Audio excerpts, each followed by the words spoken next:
Today we're gonna learn about the Mad Cat, which Tex did talk about in his previous video. I think this one is also an Omni-Mech, but I could be misremembering. Of course, as always, please make sure to go and support the original video. Link to that is at the very top of the description, as always. But without further ado, let's get right into it. It is indeed an Omni-Mech.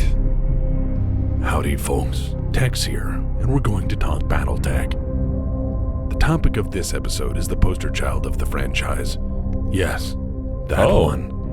To some, it's a gaudy waste of seabills and a superbly inviting target.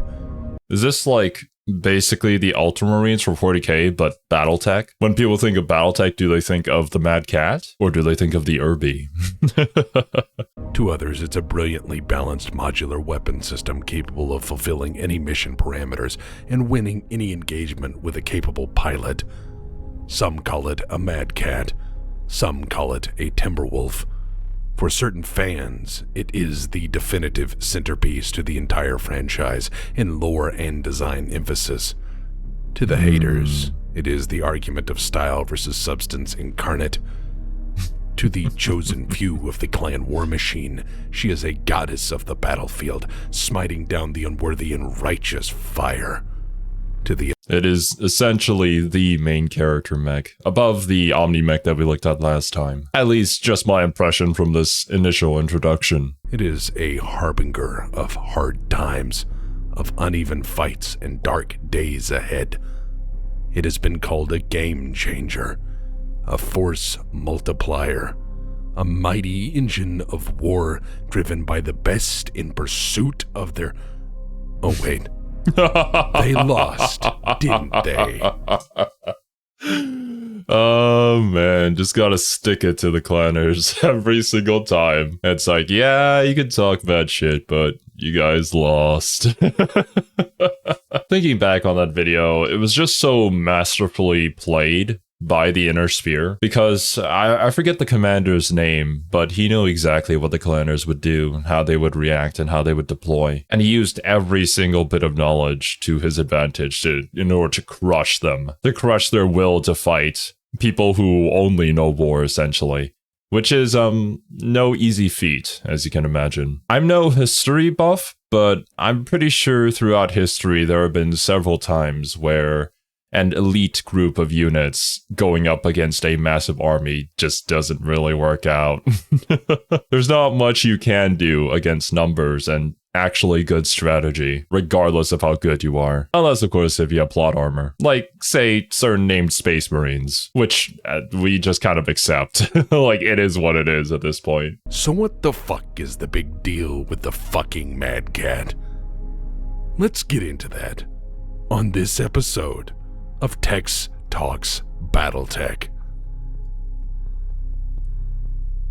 When the clan decided to throw down on the Inner Sphere, they came through the periphery, eradicating scant resistance in the form of pirates, pocket empires, single-system nation-states, and the like. In 3049, on an asteroid that fell into the range of barely habitable, a mercenary company of the Kellhounds were under contract to hunt down pirates in a forgettable system called the Rock. A scout lance ran into a band of unknowns, and a pilot was confused to encounter a glitch. You see, Phelan Kell's wolfhound was having trouble telling him what in the fuck was shooting at him, in between his opponent yelling about claims and bondsmen and all that jazz. The targeting computer said Mad Cat, because it looked kind of like a cross between a Marauder and a catapult. Also, Inner Sphere equipment tends to be dumb and badly made. See? There, I made a joke about my stuff. We're equal now, you clanners. Oh man, the in-universe storytelling is always great. So, that's interesting. The name Mad Cat comes from the targeting system malfunctioning because the mech itself looks like an in-between between two different ones. That's actually a really creative way to get to that name. So I'm assuming for the Inner Sphere they're called Mad Cats, but for the clanners they call them Timberwolves, right? The first time we had ever seen an instance like that was with the last mech that we checked out, which had named the Thor or the Summoner, And it depended on whether you were a clan or an Inner Sphere member. So when the survivors of the mercenary company managed to limp back into the Inner Sphere talking about crazy shit like mechs nobody's ever seen before, driven by brilliantly dangerous pilots, and had records to prove their crazy stories were true, a name was applied. Mad Cat. By this guy. This was the guy. The Battle of Tokyo would not have happened without him. Works for Space AT&T. Mm-hmm. Once in contact with regular forces, the Mad Cat continued its rampage, serving brilliantly in the name of Clan Wolf. In nearly every engagement, it made its prowess known through brilliant engineering applied by the best. So these guys down here on the bottom left, they're the elementals, right? I remember reading a comment about how they could essentially like jump onto a mech and rip out the pilot from the mech if they get the chance to do so. And apparently they like football a lot. I've actually seen several comments talking about it, how that's a very important point I need to remember. But I think it was these guys who you said was basically the closest you would get to like an actual space marine in BattleTech. They don't really have the organ replacing stuff here.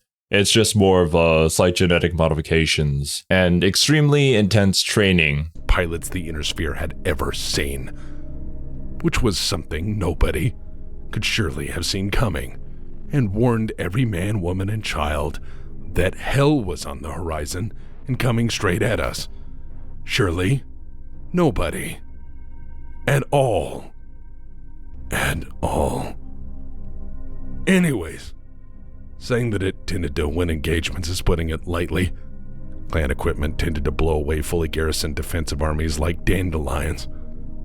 As it turns out, having a warrior culture tends to breed effective warriors. Having generations of pilots trained on a single weapon system and hyper-competitive warrior culture makes for a very effective means by which to wage war. For a time, anyways. In engagement after engagement, the Mad Cat could easily make short work of equivalent tonnage mechs and comfortably swing above its weight. It was not uncommon during this time to hear of a clan-heavy star engaging multiple seemingly equivalent lances before retreating with minor damage, leaving all the Inner Sphere equipment comparatively and completely humbled. I mean, when you kind of eradicate all of your technology and all the scientists who know about that technology, this is kind of the result. Actually, I think it was the phone company themselves as well who were either fully or partially responsible for a lot of that. Thank goodness the clanners, with the way their culture works, makes it so that they'll never be able to outnumber the Inner Sphere, or else all hope would be lost. Throughout the invasion, the Mad Cat fought on the front lines, clanners introducing their Inner Sphere adversaries to a whole new style of warfare, where their enemies had better stuff and used it to win, seemingly effortlessly. All in all, the Mad Cat is an exceptional weapons system within short, high-intensity conflicts, exactly the sort of war the clans excel at. However, that is not to say they haven't found appreciation in the Inner Sphere. While supremely expensive for a heavy mech at 24,233,124 C-bills, an amount of money that would buy any mercenary company 3 Black Knights, or 17 urban mechs, or an early comfortable retirement, the Mad Cat, or Timberwolf, has found its place in the hands of pilots rich enough to acquire them, and most visibly in the Solaris 7 arena. Why? Well, it's an Omni-Mech dummy. It's one of the best out there, yeah. It's Legos with weapons.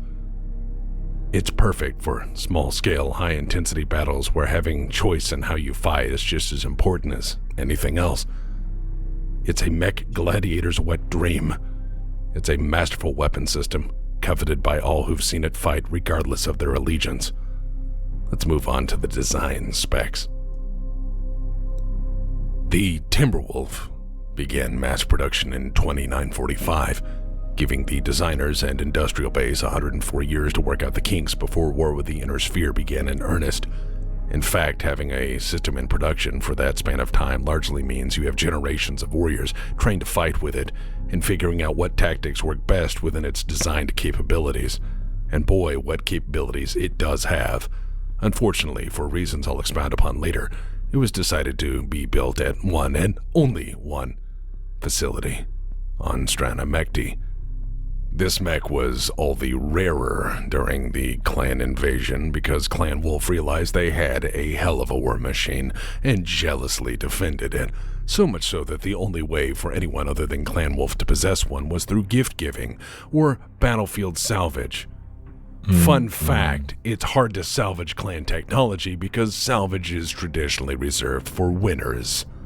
Well, yeah, there it is. Another big part of the clanners with not exactly helping each other. I mean, during the invasion, there was somewhat of a coordinated attack, but it kind of boiled down to them taking turns, depending on who had won some sort of bet, I believe. Or probably a duel, more likely. As a 75-ton amalgamation of Indo-steel and ferrofibrous armor, the Mad Cat in its prime configuration clips along at 86.4 kilometers an hour, or in moon landing units, that's about 53 miles an hour.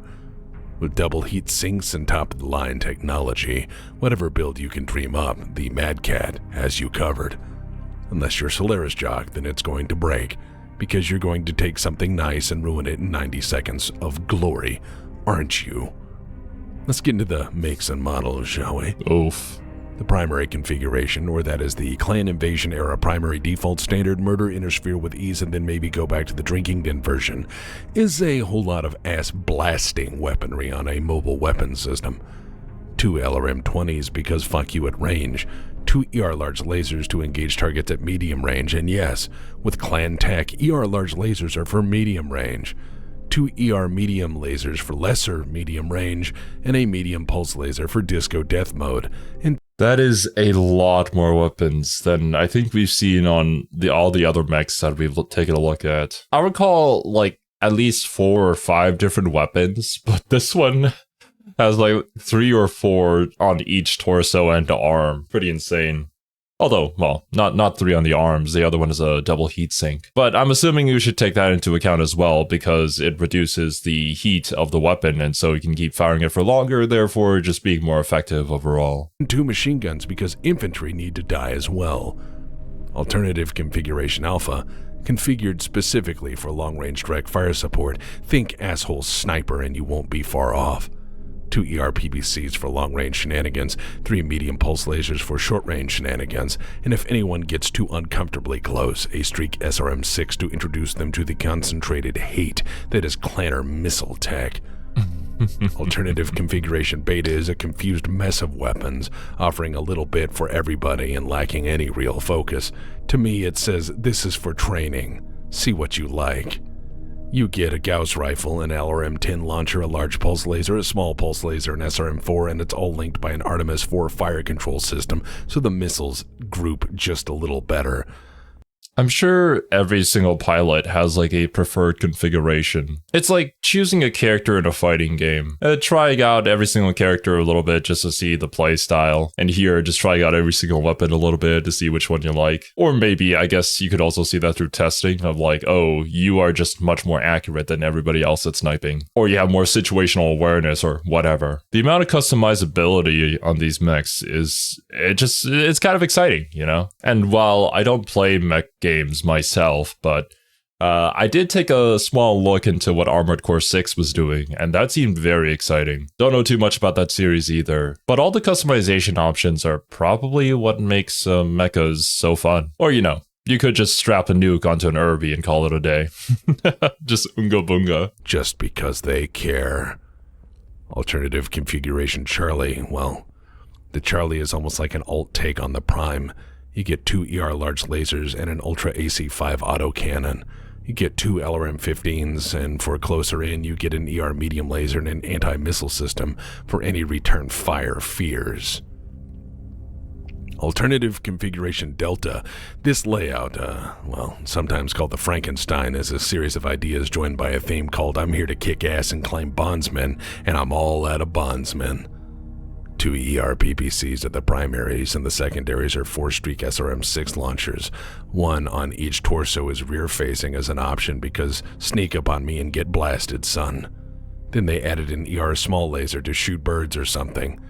You're not allowed... That's actually a good idea, considering how there is so little armor on the back end of a mech. To have a weapon facing backwards, just in case. You never know, right? To shit on clan tech, apparently, and clanners are sadistic bastards. Configuration Echo centers around the Advanced Tactical Missile System with 2 ARM-9 launchers, a light tag designator, and 2 ER large lasers. In a sense, it's a fire support take on the Prime with an ability to call in Aero 4 support as needed. Seeing as the Inner Sphere was nearly out of Aero 4 munitions and launchers were relegated to museums as long-lost technology from a more civilized age, this mech was a horrifying surprise in that it ruined everything and brought the hammer down on things that it couldn't outright destroy. Configuration Foxtrot seems to be more mindful of infantry, and that it wants to kill them. It replaces the pulse laser with an ER medium laser, and with the savings throws those into anti-personnel Gauss rifles because nothing says fun for infantrymen like being exploded. Configuration Hotel is your Swiss Army knife build. 2 LRM-20s with Artemis 4 fire control for long-range precise volleys. For close range, you get 2 heavy large lasers which reliably delete a ton of armor with every trigger pull. There's also an ER small laser because, as I said, birds are not allowed to shit on clan tech. It's dishonorable. Here's where things get interesting. There are spin-offs on this design. Yeah. The Inner Sphere had the gall to try to copy it and did so with the Rakshasa, which was almost as expensive, far less capable, and generally a disappointment. It's like a Mad Cat that was put together in the dark. Think of it as Diablo 3 to Diablo 2, with 2 being the OG Mad Cat. And it's not Oh, what an apt description. I don't know too much about Diablo either. I just know 1 and 2 are highly regarded, and everything else after that was kind of downhill. My condolences to Diablo fans out there. Although for more casual fans, I've heard that it's still fun to play, but it kind of lacks the depth, or the newer games at least lacks the depth of 2. That they made a worse mech. It's a sin that they tried. Same lesson stands for Diablo. You hear me, Blizzard? Anyways, in addition, there are 2 generations of offspring for the Mad Cat, the Mark II and 3. Mark II is an assault mech because why not just give it more weapons and armor like a proper asshole? Now it's even more deadly. It comes standard with 2 Gauss rifles and has other things that make you want to cry. It's full bore ridiculous and wonderful to pilot. If the Mad Cat was a wrestler, the Mad Cat 2 would be Macho Man Randy Savage. Because expect the unexpected in the kingdom of madness. Oh yeah. The Mark III is a step in the opposite, and some would argue wrong direction. It's a medium mech with definitive design cues taken from the original Mad Cat. Insofar as medium mechs go, it's terrifying.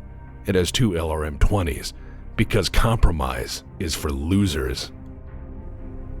If this mech didn't have notable mighty warriors, it would be a failure.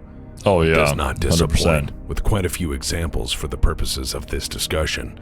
The first notable is Pride, spelled P-R-Y-D-E, after the blood name. I'm referring, of course, to Star Colonel Aiden Pride, who piloted one with the Falcon Guards on Tukiyid in 3052. From Presno Plain to Robbins Crossing, Aiden's Timberwolf made hell for the Comm Guards. He fought until overrun by the Comm Guard 4th Army, taking down a company of war machines with minimal support. His build is remembered for having a quartet of jump jets, adding respectably to its already decent mobility. In addition, the Bounty Hunter drove one at various points throughout his, look, we don't know. I can do a whole episode on this character. Just suffice to say he's the setting's Dread Pirate Roberts. Interesting. That is cool though, that you have like these, well, named, unnamed, unknown characters out there. I'm assuming, just as the name implies, they were a bounty hunter, which kind of reminds me of Samus a little bit. Maybe we've taken a little bit of inspiration from that. I don't know. Because, I mean, we wouldn't have known who Samus was until she took off the helmet. So this could be a similar situation, but BattleTech's version of it. The Bounty Hunter had 2 identified builds. The first with large pulse lasers and medium pulse lasers backed by an I forgot to ask, but how do we know about these identified builds? Is it from, like, whenever they were able to be taken out, that we were able to salvage the parts and tell, like, what they had equipped with them? And they were documented down to the last detail here, like this? Like, where do we even find records for these? Is it a part of a book series? And then they just list off every single thing the mech that they're piloting currently has? active probe, full ECM suite, and a targeting computer. The second was Jihad era, and was a Franken build with large pulse lasers, medium lasers, SRM-4s, streak SRM-4s, anti-personnel Gauss rifles, ER small lasers, targeting computers, coolant pods, and jump jets, plus ammo. Because why not? There's also the many infamous builds for Solaris jocks, but, well, they tend not to last that long. And any secrets they may hold are at the bottom of a smoking crater. Yeah. And now, if I may, I'd like to offer an unpopular opinion. Having built a solid foundation as an outspoken asshole and battle mech expert with strongly worded opinions, I would like to say the following is an unpopular opinion. Remember, guys, don't sue Tex. He has no money. Some consider the Mad Cat or Timberwolf a game changer. That it is the stompiest of the stompies, the most DACA of the DACA, the best balanced weapon system there ever was in the setting. But let me state an unpopular opinion, at least a lore-friendly one. What if I say it isn't? What if I say it's a prime example as to why the clanners lost? Right now, somebody is mashing that downvote button, but hear me out. Let's open the history books of the 20th century. There's an army that... Well, there you go. I'm no historian, but I'm pretty sure we have examples of this in history where the elite units don't really work out. You still need numbers and tactics. It designs and builds exceptionally lethal weapon systems. An army that arguably has the best fighters, warriors, and training the world has ever seen. At least to that point. And the best tanks, This army too. had mighty warriors who could fight 10 times their number and win. One managed to knock out 168 tanks in a matter of years. When this nation attacked, it easily stormed over the enemy, defeating them soundly in battle after battle thanks to better organizational doctrine, training, and preparedness. Their tools, too, maintained an edge over their opponents, creating fantastic armored vehicles that decimated the enemy for a time. But as the war ground on, resources became strained. As the war ground on, manpower was no longer available. And as it turns out, being able to make the finest vehicles for war doesn't mean much if you can't make all that many of them. Or if you can't replace those warriors lost with equally talented ones and in similar numbers. Also, as it turns out, attacking a bunch of people means that ultimately sometimes they will set aside their differences and stop you, and in the process unleash their full industrial power for one purpose, making you die. Consider the following. With 1,347 Tiger I tanks made, ever. Meanwhile, there are 49,234 Shermans. Jesus! There were 35,488 base model T-34s made during the war, and another 23,213 T-34-85s. Okay, hot dang, dude. I mean, the Tiger tanks, they're just so good. It just feels good to play them in, like, World of Tanks. I think they're probably also in War Thunder as well. But I recall the ones from World of Tanks more. But yeah, you still kind of die if you get hit in the back by one of the Shermans or the T-34s. And just imagine how many of them there are on the battlefield, outnumbering you. I didn't realize that the scale was to this degree. Also, if I'm remembering correctly, there was a time during the war where there would be like a bunch of inflatable tanks that they would like post up in places near the front line in order to give the impression that there were even more Shermans out there. Because like 49,000 is already a massive number, but like with those tactics too, I can only imagine how disheartening it must have been for the enemy to just see all of those and be like, how am I going to deal with that? I don't even have enough bullets. We don't have enough ammo. While the early T-34 could run maybe 200 clicks before the engines wore out, it was enough to get the job done. History isn't always about quality. It's about quantity. War is not often kind to the side that makes fewer weapons. War does not often reward nations with the audacity to fight a superior industrial base for a prolonged period of time. As well, history's lesson for us seems to be that building all your weapons in relatively few places and relatively few numbers for relatively few carefully chosen people is a bad fucking idea.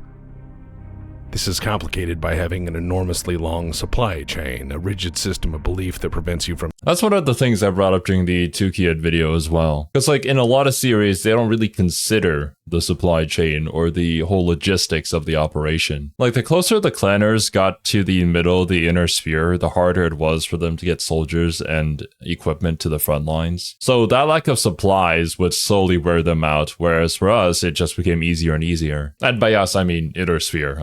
I'm getting a little too into this narration here. From utilizing your full might without serious loss of honor. This is then complicated by maintaining a large force of high-tech equipment that may not react well to the rigors of prolonged conflict far from home. And to note that any supplies, replacement parts, or pilots must be sent from far, far away.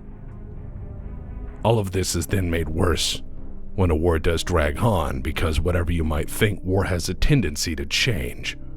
War has a tendency to surprise both sides.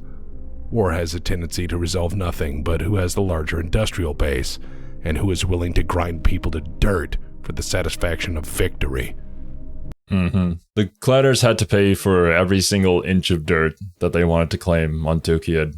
And it was not pretty. It was not pretty warfare on either side. Because obviously, I think even with those tactics, the clanners still took out quite a few of the Inner Sphere soldiers or the Comstar army that was stationed there. But yeah, we just had superior numbers. Plus, while the mechs weren't as well designed and couldn't perform as much, they were easily replaceable. The Mad Cat may be the finest weapon of war yet devised in this setting. It may be near perfect as battle mechs go. But, thankfully, it was too little for too few to make a big enough impact. Inner Sphere historians shudder at what might have happened had the clans had enough time to prepare better. But they didn't, because the invasion wasn't planned by especially smart people, just tough ones seeking glory. Oh, man. Because, like, if you want to manufacture a machine, a weapon of mass destruction, that is just so out there that it just wins you the war, then in this setting, you'd probably need something that just straight up cracks open a planet. In that instance, then yeah, having more resources dumped into one thing would make a whole lot more sense if it's just like an instant win button. But the Mad Cat isn't exactly that. It is a very, at least from what this video is telling me, effective mech on the battlefield that can take down several other mechs with pretty minimal injuries. But it's not just an instant win button. Cat, like many other clan mechs, was designed principally for clan warfare, where both sides agreed to the rules and regulations. Both sides follow a strict code of honor. Both sides have a limited number of forces to accomplish a strategic objective, and then afterward it is resolved, swiftly and without much lingering concern as to supply situations. The Mad Cat, like many other pieces of clan equipment, were designed for limited-scale warfare, between people having galactic slap fights for honor or whatever else.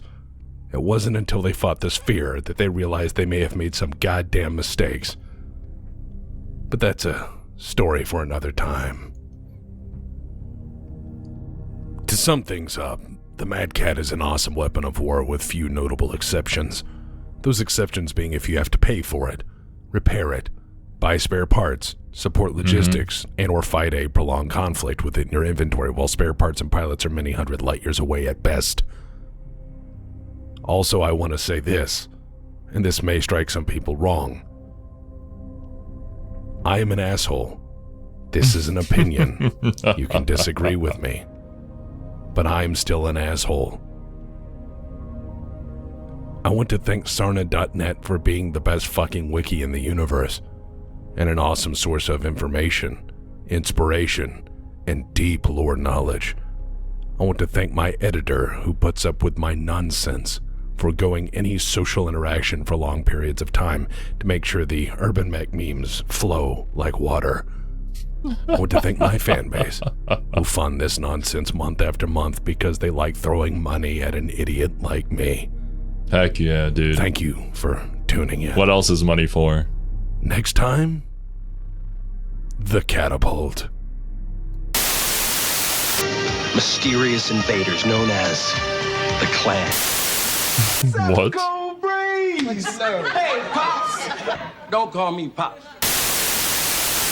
Hey, you like Battle Mechs? Hi, I'm Discount Dan, and I want to tell you about my business, Discount Dan's Mech Superstore, warehouse, spare parts, and term life insurance emporium. Let me ask you something, friendo. Are you at all interested in buying your way to glory? Do you want to be feared? Do you want to be respected? You're looking for a killing tool because you broke the last one? Then come on down to Discount Dan's Surplus Mech Warehouse between the Triple F Burger and Steiner Arena South Entrance, Solaris 7. I got light mechs, I got heavy mechs, I got assault mechs. I have like literally 3 dozen hunchbacks. Nobody buys those. Nobody buys a hunchback, but you might. Maybe you will. I bet you will. Please buy a hunchback. Look, I got catapults for days. We got new catapults, used catapults, catapult parts, catapult chairs. Listen, we got the biggest aftermarket catapult parts emporium as a recognized, licensed, bonded, and noted catapult aftermarket accessory installation outlet. I don't have the money to buy any of these. Come on down. I'm sorry. I'll help you burn it. I will burn that money right out of your fucking hands because I am Discount Dan, and that's what I do because I care.